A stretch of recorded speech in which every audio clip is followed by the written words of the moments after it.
হাতে অবৈধ অস্ত্র নিয়ে এই যে দেখেন অবৈধ অস্ত্র এগুলা দিয়ে আমাদেরকে গুলি করতেছে।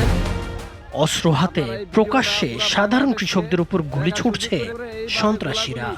এটা বাংলাদেশে সম্ভব ভাই, আমাদের আসলে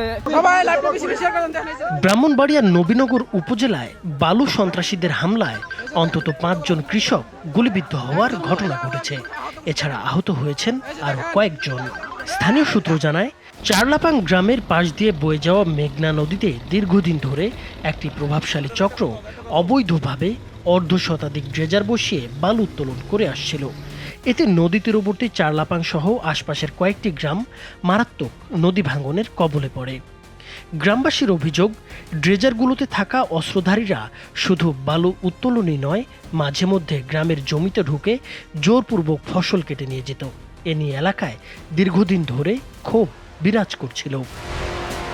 এটা বাংলাদেশ ভাই, এটা বাংলাদেশ। আজ রোববার সকালে গ্রামবাসী প্রতিবাদ জানালে 20 থেকে 30 জন সশস্ত্র ব্যক্তি কৃষকদের উপর এলোপাতাড়ি গুলি চালায়। এতে অন্তত 5 জন গুলিবিদ্ধ হন এবং আরো কয়েকজন আহত হন। ঘটনার পর পুরো এলাকায় আতঙ্ক ছড়িয়ে পড়ে। প্রায় 20-25 জন আহত হয়েছে।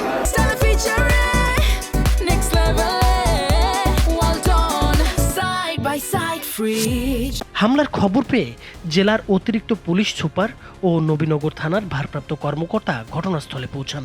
বর্তমানে এলাকায় অতিরিক্ত পুলিশ মোতায়েন রয়েছে এবং পরিস্থিতি থমথমে। গ্রামবাসীকে অভিযোগ করছে ঘটনা সত্য, তাদের কিছু জমি নদীগত বিলীন হচ্ছে, এটা সত্য। তবে একটা প্রশাসনের সাথে আটক করা হচ্ছে কিনা এটা আবার নয়।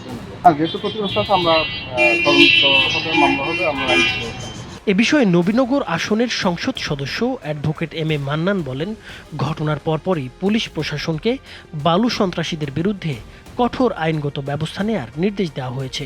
এ ধরনের সন্ত্রাসী কর্মকাণ্ড কোনোভাবেই বরদাস্ত করা হবে না বলেও জানিয়েছেন তিনি।